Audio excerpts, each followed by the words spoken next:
Un toit vert est un toit partiellement ou complètement recouvert de végétation et d'un substrat de culture, planté sur une membrane d'étanchéité.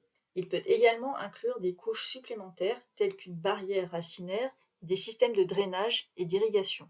Les jardins sur les toits où les plantes sont maintenues en pot ne sont généralement pas considérés comme de véritables toits verts.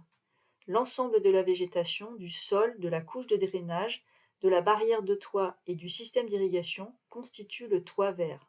Les toits végétalisés sont utiles à plusieurs égards pour un bâtiment, comme absorber l'eau de pluie, fournir une isolation, créer un habitat pour la faune, aider à atténuer l'effet d'îlot de chaleur. Ils permettent également de prolonger la durée de vie d'un toit en le protégeant des rayons ultraviolets et des dommages physiques. Dans le cas d'une rénovation, la vérification de l'intégrité structurelle du bâtiment doit toujours être la première étape de processus de planification. En effet, l'ajout de substrats de culture et de végétaux sur la toiture ajoute du poids à la structure.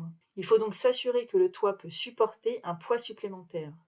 En outre, toute pente supérieure à 15 degrés empêchera les plantes de s'implanter correctement. Quels sont les bénéfices environnementaux ? Tout d'abord, une réduction thermique et une meilleure conservation de l'énergie. En période de froid, les toits verts permettent de réduire les pertes de chaleur et diminuer la consommation d'énergie. L'été, l'absorption du rayonnement solaire par les plantes permet de lutter contre l'effet d'îlot de chaleur. Sur l'hôtel de ville de Chicago, par exemple, les températures du toit par une journée chaude sont généralement inférieures de 1,4 à 4,4 degrés à celles des bâtiments à toit traditionnels à proximité. Cette réduction des besoins énergétiques, à la fois pour le chauffage et la climatisation, permet de réduire de manière importante les coûts de fonctionnement du bâtiment. Ensuite, une optimisation de la gestion de l'eau. Les toits végétalisés peuvent réduire le ruissellement des eaux pluviales grâce à des techniques de jardinage économes en eau. L'eau est stockée par le substrat du toit, puis captée par les végétaux et renvoyée dans l'atmosphère par transpiration et évaporation.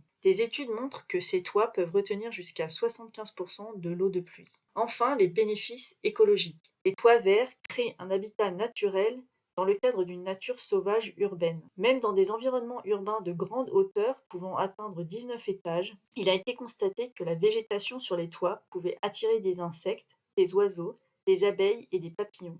La verdure sur les toits fournit également des relais aux oiseaux, notamment les oiseaux migrateurs. Les toits verts ont néanmoins des désavantages. Le principal inconvénient des toits verts est que le coût initial d'installation peut être le double de celui d'un toit normal. Les coûts d'entretien peuvent également être plus élevés, mais certains types de toits ont peu ou pas de frais. L'effet le plus important provient de la rareté des précipitations qui augmentera l'énergie d'entretien due à l'arrosage nécessaire. La masse supplémentaire du substrat du sol et de l'eau retenue exerce une forte pression sur le support structurel du bâtiment. Certains bâtiments existants ne peuvent donc pas être modernisés avec un toit vert intensif en raison du poids du substrat et de la végétation qui dépasse la charge statique autorisée. Le poids a provoqué l'effondrement du toit d'une grande salle de sport à Hong Kong en 2016. Il existe donc plusieurs types de toits végétalisés.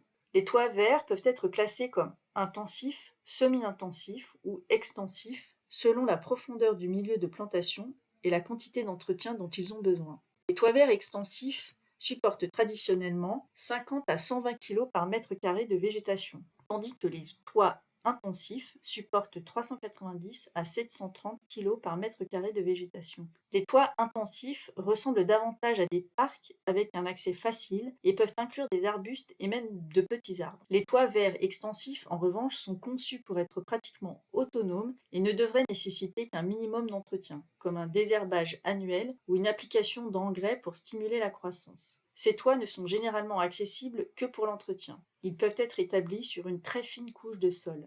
Certaines conceptions de toits verts intègrent à la fois des éléments intensifs et extensifs. Pour protéger le toit, une membrane d'étanchéité est utilisée. Celle-ci doit rester étanche dans des conditions extrêmes, notamment une humidité constante, des conditions alcalines extrêmes et une exposition aux racines des plantes, aux champignons et aux organismes bactériens. Une autre distinction importante est entre les toits en pente et les toits plats. Les toits de gazon inclinés, une caractéristique traditionnelle de nombreux bâtiments scandinaves, ont tendance à être d'une conception plus simple que les toits verts plats. En effet, la pente du toit réduit le risque de pénétration d'eau à travers la structure du toit, ce qui permet d'utiliser moins de couches d'étanchéité et de drainage.